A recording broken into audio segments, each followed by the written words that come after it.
And we should be live. I'll verify in just a second as the stream updates. But welcome everyone to our CSM monthly meetup for the month of March. You have Aaron here, of course, and our special guest, Ryan Smith, joining me tonight. Hello, Ryan. Hello, Mr. Aaron, sir. Pleasure to be on the monthly meetup. Yeah, thanks for taking the time out to join us this evening. First and foremost, how are you doing? Doing well. I got a cute puppy in the background. That's not even a fake background. That's a real dog Love back that. there. So that's going well. Baby is currently sleeping, nap time. So Love that even more. yeah, I'm feeling real good. I got some tea. It's quite a lovely moment right now. Good. Mm. Very good. Well, awesome. Everyone, we are going to discuss the CSM recap. So CSM just happened a few weeks ago in February. Of course, CSM, for anyone not familiar, is Combined Sections Meeting, the largest annual PT meetup that happens in a different location each year. This year was in Boston, always in February. And they try to, like I said, choose different locations. So this year, Northeast in Boston made for a cold one, but still had a great turnout as far as I'm concerned. I actually wasn't registered for CSM, but I did show up for the last couple days and got to meet up with some APHPT members, including Ryan, and make it to a couple sessions as well. So all in all, it seemed like a really good event, and Ryan did an amazing job of keeping all of us in APHPT up to date during CSM about the posters he was checking out, the sessions he was going to.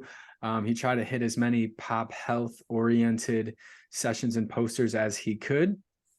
And we're just going to kind of recap some of Ryan's takeaways, from that experience.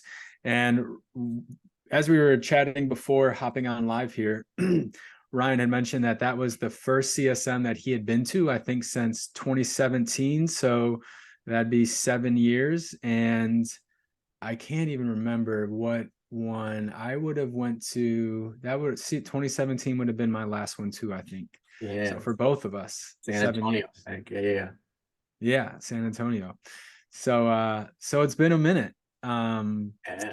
And yeah, we're gonna get into it. So um with that introduction, Ryan, anything that I missed in terms of setting the scene and the background of things? Well, it's funny because I think you and I both went to almost like 2 or 3 consecutive CSMs, like 15, 16, 17, because we were students, and Mm-hmm. 17 was my first year out. And I was just about to start recharge, I think, at that point. So it was weird coming back as a non-student and not even non-new professional, but I don't know if we're considered veterans at this point in the profession. I We're somewhere in don't that think so. we're in that in between. We're not quite new We're in that, grad, but we're definitely not veterans as far as I'm concerned. yeah, it's that gray mushy middle. I don't even like, what do they call it? Middle of the path, middle of the road. I don't know. I gotta get some more grays in my beard before can be considered a veteran That's truth. and Uh, but someone yeah, of any wisdom. it What's does up? feel kind of like a weird, like Dante's Inferno sort of thing. Like, because as a student, I feel like, especially at CSM, there's so much energy around, and everybody wants to talk to students and be, because students, to me, are the lifeblood at that thing. I think they constitute like 50 to 60% of the total people at the conference or something like that, which is wild.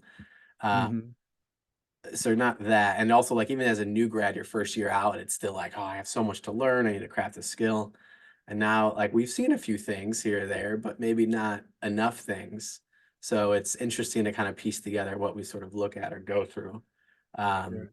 and just how much like fervor I used to have around I mean, I used to live tweet everything back in Yeah, me 2015, too. 16, 17. Twitter, that now X, was, I mean, that was when it was really at its peak, I think, of just tweeting out everything.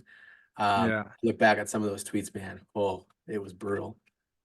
But yeah, I guess just people knowing the stage of, you kind of go into CSM with that, and then taking so many years off and coming back as sort of this middle of the road professional, it's like, what do you know, it looks a little bit different, I think.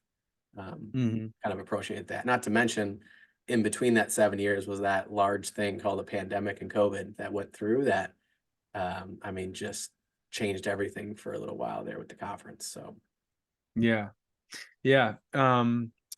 Do you feel like, so going to CSM as, a few years removed from being a new grad, do you feel how did that change your mindset, I guess, going into those sessions and those interactions? Was it like, I don't know, I feel like if it were me in your shoes, I'd probably be a little less like bright-eyed and a little bit more cynical in some ways, which mhm. is a terrible thing to say maybe, but maybe like a healthy level of, I don't know if even cynicism is the right word, or like skepticism, but um I know back when I was a new grad, I was like, this is the coolest thing ever and everything is groundbreaking and everything is going to change the world. And now I feel like it's more like, what, what, what are we really doing here? Yeah, no, I definitely felt a lot of that too. Partly because I feel like a lot of the conversations I thought were groundbreaking, 7, 8, 9 years ago, even a student and first year out, a lot of the same ones are still happening in terms of the problems that were out there. So that was a little bit disheartening. Not that I expect the profession to completely change over the course of 7 years, but some of the same combos was a little rough. Which is probably maybe one of my major points for the recap is uh, there was just so much talk still around how, one, there is lack of reimbursement and continuing like less and less, which of course, like insurance model, no doubt that sucks for businesses, that's brutal, but it's still like that is the overarching darkness. And now what I have seen develop and that I was a little just frustrated with was the other overarching darkness that popped up. That's what these two hands represent. Was, well, because of that, that's why we're putting our students in a situation, new grads, that's causing all this burnout. So now everybody tons of sessions were about burnout and student sort of mental health. Mm, And a lot of talk and like things outside sessions were about reimbursement. It was like those were the two things that we had to resolve, and that kept almost like this vicious cycle back and forth between the two. mm, Well, burnout, well, because of reimbursement, well, reimbursement because of burnout, or all this thing of quality care. And it was a little bit disheartening to hear all that, mhm, like from the get-go. So that was, to your cynicism, that was the piece of like, oh man, we're still on this.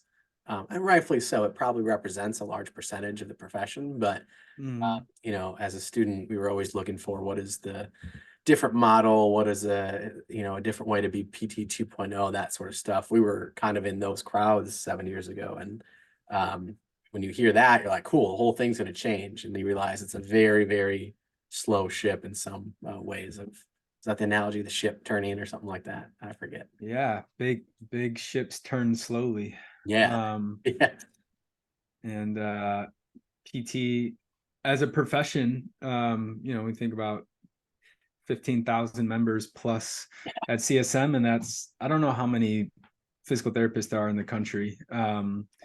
Like it's probably easy thing to Google, but how many that is represented at CSM, it's probably a small percentage, but even so, it just makes you realize just how many people are stakeholders within the broader landscape of physical therapy. And then you think about the broader landscape of allied health professionals, and um, zoom out even further, and we realize that I think uh, healthcare as a sector isn't it like 20% of our GDP, our country's mm, GDP? So it's like the biggest sector of what our country consumes and produces, and um, that is just a behemoth of a machine that is almost hard to even conceptualize. Um, and so in some ways, in that sense, then, like, the fact that things are still, the same conversations are being had is maybe unsurprising, and potentially a good thing, that, like, some of those things aren't going away. There's still problems that our profession is needing to face, things like decreasing reimbursement, the need for innovative practice models, the need to find different payment methods to be, to be profitable and to be able to provide a good service, not only to the benefit of society, but also doing it in a way that doesn't lead to provider burnout. You know what I mean? So burnout's obviously a huge issue too, and affecting people seemingly younger and younger in their careers. I think, and it'd be interesting to get, yeah, like that, maybe that could be an interesting thing to discuss. Not that that's necessarily the point of today's topic, or the point of today's meetup, but I wonder, like, if it'd be interesting to get a more senior person's perspective on that. Like, someone who's been in physical therapy for 20 years, was burnout a conversation back, when they were coming out of school, or is that like unheard of? Yeah, I don't know. But to your PT question, as of 2019, the APTA had 312,000 PTs nationwide and 172,000 PTAs. Wow. I don't know if it said how many were members, but I'm sure it's a percentage of that. And then of that, 15,000 are at CSM. So you said 172,000 PTAs and then 312,000 PTs as of 2019. So 484 total. Yeah. And 15 are at CSM ish. So that's 3%. Yeah. If my math is right. Well, then you even cut that in half again, because of that 15,000, half are students, I think. Oh, really? Yeah. Interesting. So 1.5%. So in perspective, it gives us a little bit of that. No, yeah, I hear you. I think, and from I guess two things on that. One, my cynicism has always left to some hope, and that is obviously the pop health thing of it, but also one of the main highlights in the convention area that you weren't there for, but Kelly Starrett was in, who kind of rekindled, it seems like, some relationship with APTA, and he interviewed Frank Benedetto. And I'm gonna hate myself for blanking on the two women's names, but one woman basically does a Pilates and PT sort of combo and has scaled it like crazy. And the other is like the head director rehab performance of NASA's flight simulation, like some absurd thing within NASA that she is leading as lieutenant colonel. And I'm blanking on their names, which is awful of me, but just really cool, innovative areas for them to get into. Frank runs Honey Badger, who kind of does like startups and stuff for PTs. And obviously Kelly Starrett has been around. So that session I thought was really spectacular, mainly from the standpoint of, in the conversations around the reimbursement and burnout, a lot of it was like, what the hell is the APTA doing for us? Like, what are they doing? And I think in Kelly's session, and of the folks who I've talked to who actually like are somewhat in the innovative sphere, they're like, I don't know what else you really want from the profession at this point. We have a we have a doctorate, right? A clinical doctorate as physical therapists, the DPT now. We have direct access in most states, and we're pushing forward on some pretty historic stuff, especially in the military, of like primary care things in terms of imaging, injections, ultrasound imaging. Like, it's pretty nuts. That only seems like we're going to be able to expand that further as MSK providers. So to them, and I hold the sentiment too, like, we have everything we really need in front of us to be a first line like provider for anything we want to do. So to them and to me, it's like, well, this is a wide open field. In the intro course, we talk about the blue ocean, and I'm like, yeah, like, there is so much out there. The system is so awful that, like, there's a lot of ways to go after it. But if you've never understood that, you go and you kind of get in that red ocean mentality, I think, of, well, it's reimbursement or burnout, or, oh, it's on the kids these days, the new PTs aren't doing it. Like, it's just in that vicious cycle. The one caveat to that is, I'm lucky enough to have a mother-in-law who was a PT and is still a PTA member, who practiced for 30 plus years. And to your point of like, were they even talking about burnout? as she tells me, she's like, no, we were having to one fight for our profession. Like Mm, MDs, doctors, nobody cared about us. We were sort of a secondary thing. Like it was really when Maitland, Syriacs, all those sort of like treatments of thought or diagnoses thing, or movement disorders kind of developed. Everybody mhm, picked one, and they're like, yeah. well, we can prove our worth because we can look at somebody move and give these diagnoses and things along those lines. Mm, And that gave me a huge appreciation of like, oh yeah, like I not once since I've graduated have had to fight for somebody at least saying like, oh, we respect PTs or they have a place in the healthcare system. mhm, Versus all old school PTs had to. And not to right. mention her in her case too, as well as a woman had to like completely redefine and fight for that in ways that us men will never really even understand or comprehend. So Yeah. I can appreciate when you've had to go through all that to see, folks like you and I being like, yeah, it's a blue ocean, like hope, optimism, like let's just create new Mm, businesses. To be like these kids, like they don't know, they didn't see what we had to go through to get to where we are today. Um, yeah.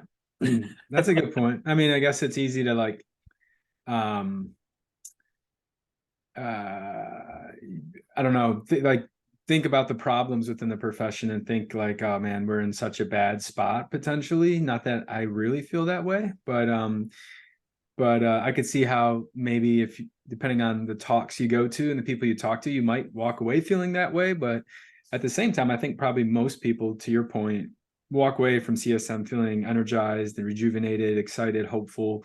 Hopefully they walk away Anytime, I feeling think that probably way. most people Ooh, oh, I'm sorry. That's I think you that's like that's that was my you. bad. You're good. And when you have someone to reframe contextually how far the PT profession has progressed over the past 20, 30 plus years, um, we really have come a long way. And like direct access was huge. And I think that exists in every state now in some form or fashion and is getting better and better. And I know some states are getting imaging rights for PT, and like we're becoming more of true frontline providers. And and the setting of our practice at Proactivity for you and I, like we truly are kind of serving in that role for a lot of the people that we interact with, which is really unique and really special. And I really love that. And I think that our profession can step up to that challenge. And I hope that we do. And we're making our way there. So that is really exciting. And also comes with like a lot of responsibility too. And and like as I think as a whole, like our profession, including my own practice, like needs to step up to meet that responsibility and continue to get better and continue to practice at the top of our license, not to use Yeah. a buzz phrase, Yeah. but yeah, that's all really good points. So with that in mind of like some of those things that maybe left you more hopeful or more rejuvenated and excited, what were some of the like the good sessions and or posters that you really liked? Yeah, for sure. And to be transparent too, like most of us, I'd say, like you and myself included, and I think of some of our proactivity folks who were really, really active back in 2015 through 17.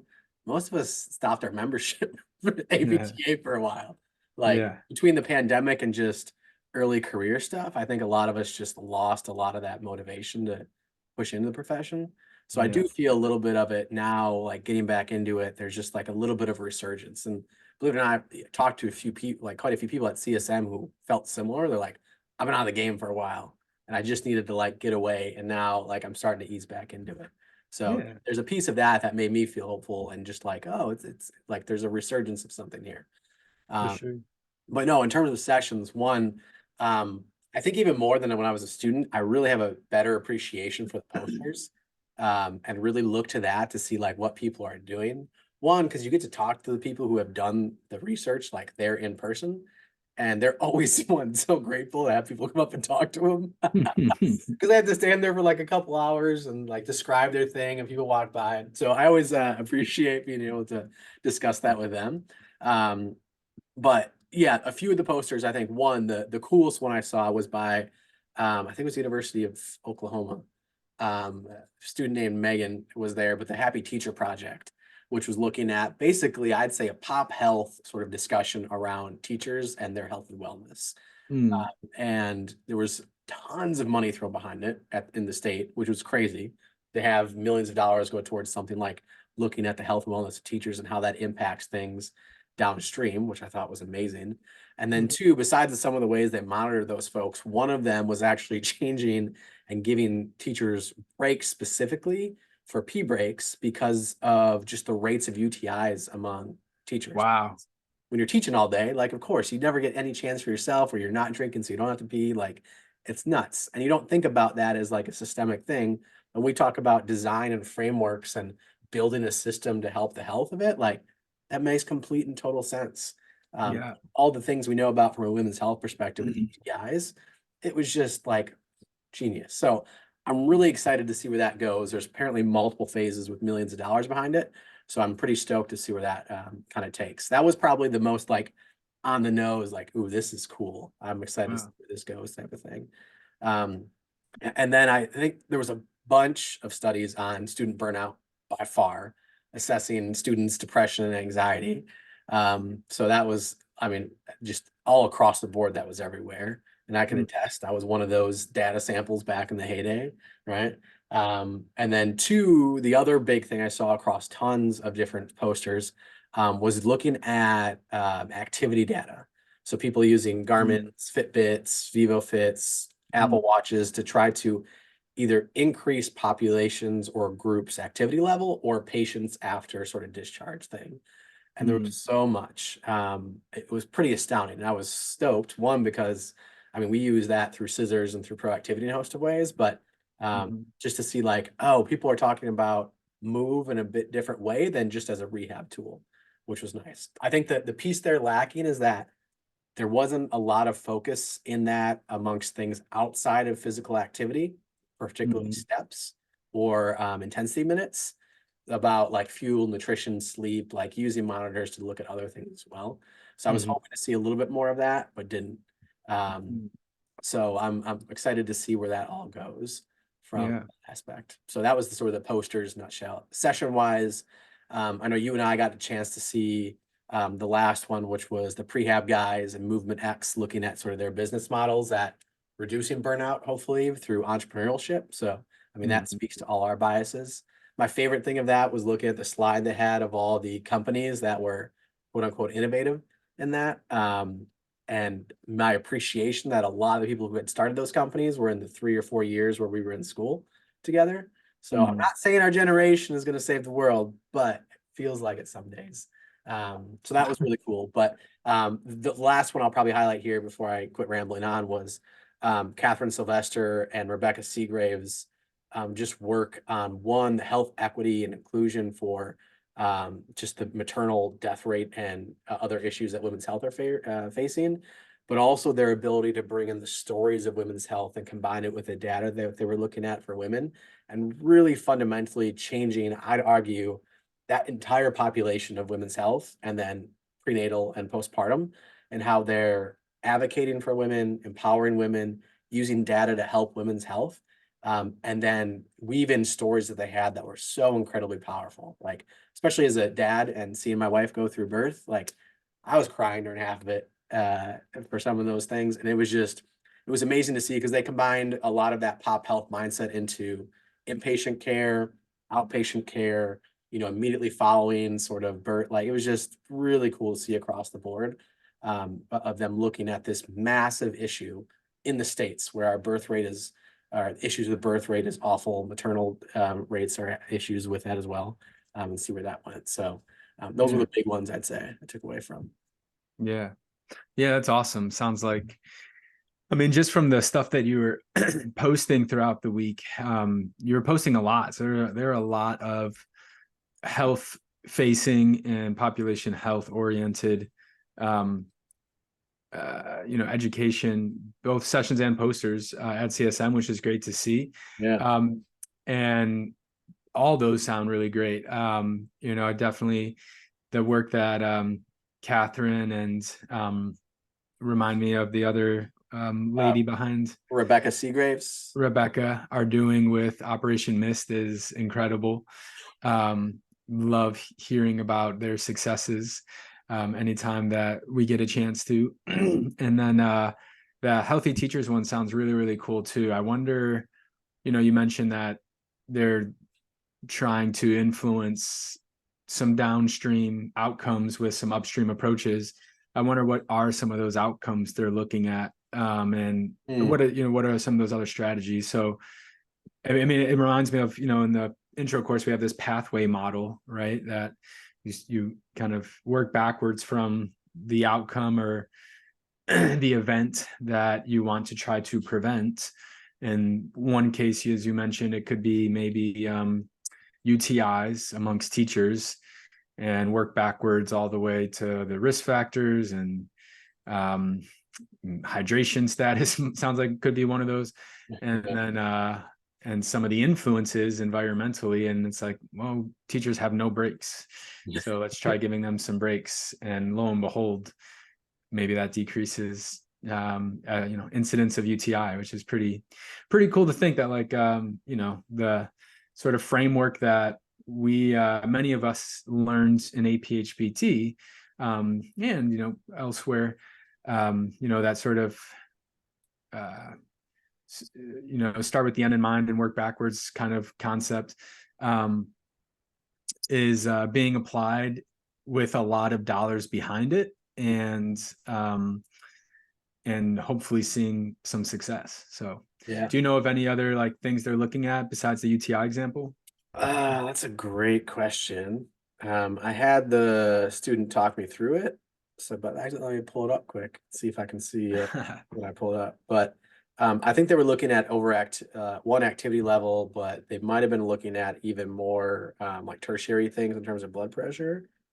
But it looks like, oh yeah, they were looking at sort of total sleep minutes.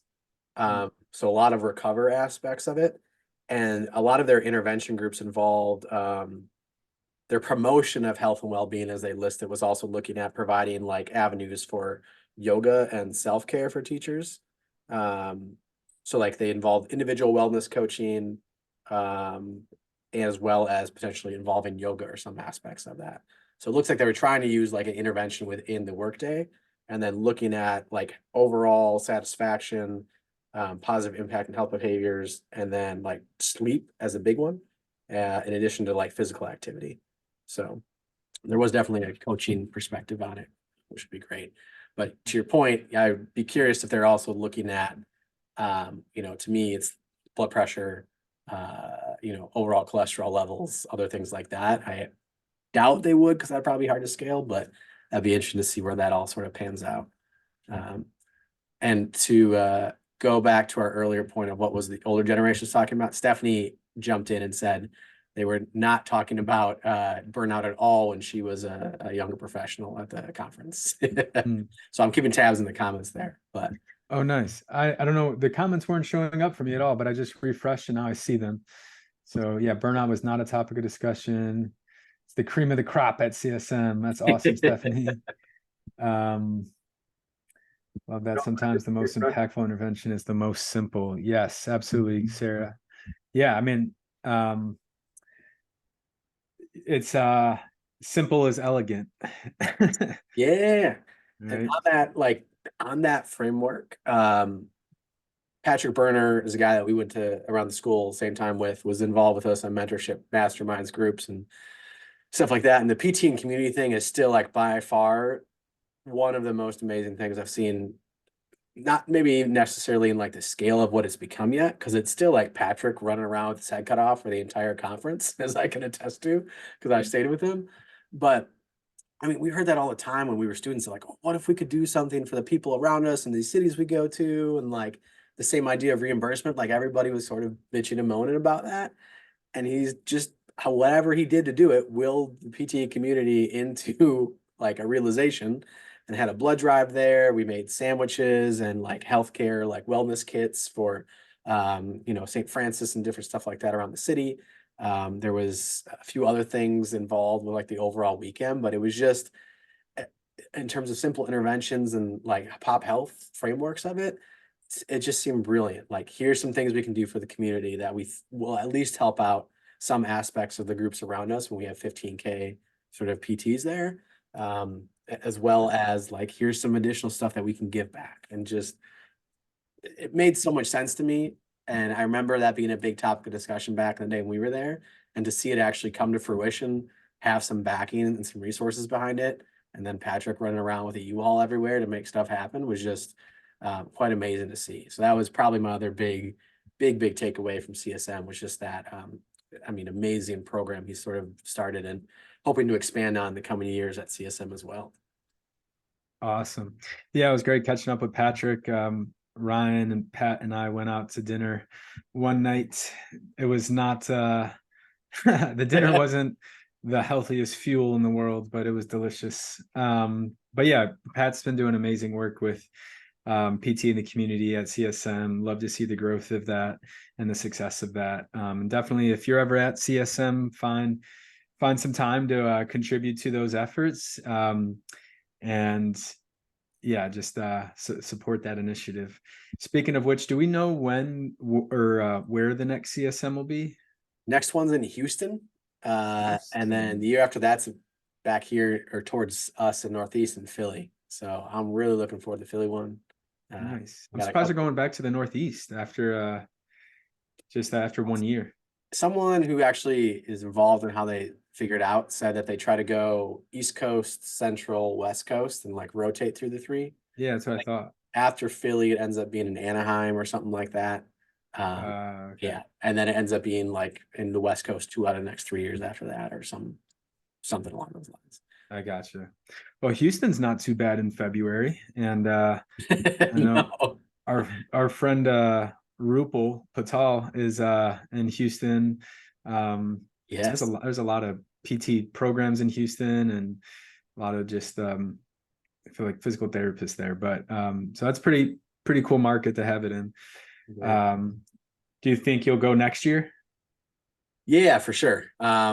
Partly just that, what we have for APHPT and proactivity now, I have sort of a role for that stuff. So it helps to just get to those type of conferences. But two, have a couple submissions going in. One is with Allie actually for population health that we're trying to get a submission in. And then I have another submission with, which I'm actually really excited about because we tried to submit last year and I got rejected, but we got some good feedback. And my buddy Mike, who's a PT here in Maryland, he failed the MPTE his first try, and I failed the clinical rotation. So we're doing a session about failure of those things, and we're bringing in awesome. a DCE from Ohio State when I was there to talk about their perspective on it too. So we have high hopes that that one goes through to talk about failure in some of the most pivotal times of student lives.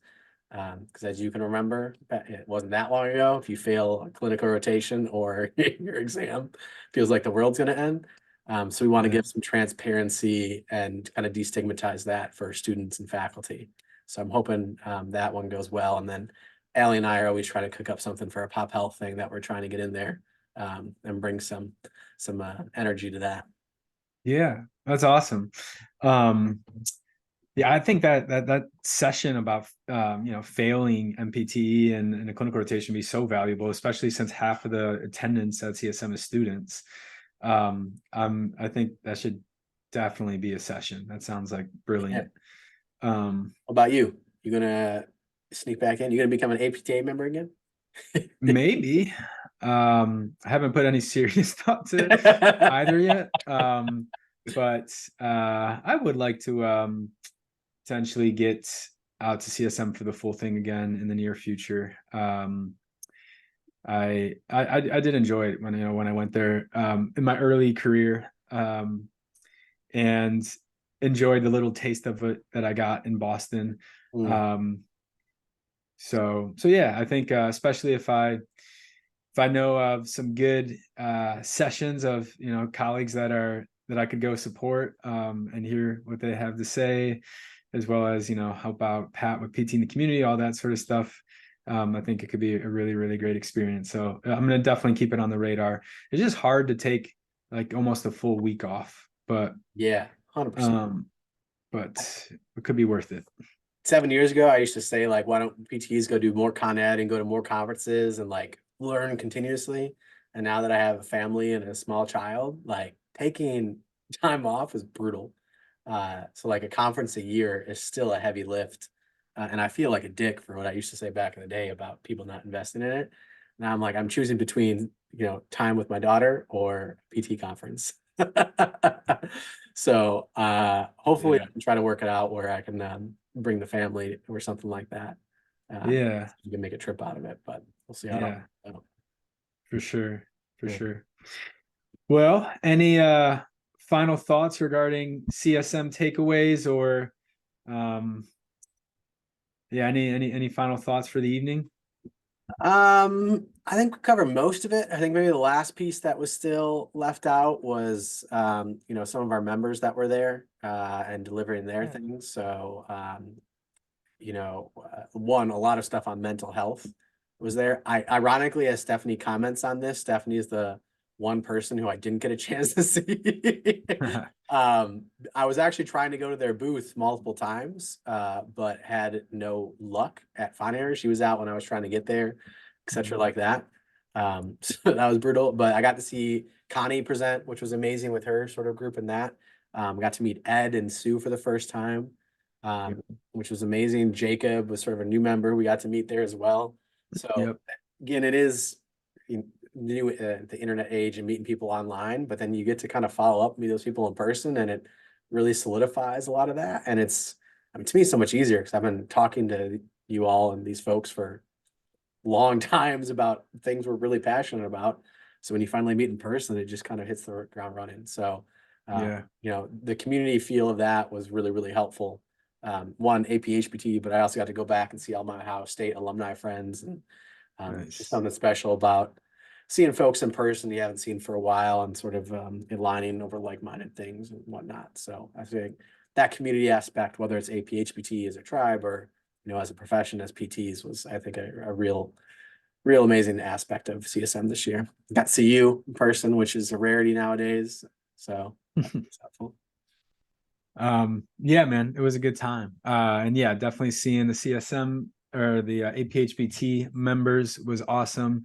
Going out with Sue, running into Connie and Ed. And Stephanie commented that she was super busy in the exhibit hall, but she did hear that you were coming around looking for her and that she appreciates your efforts. So Good to know. there in spirit. So yeah, overall sounds like a very successful CSM trip. Lots of exciting things for the profession kind of on the horizon.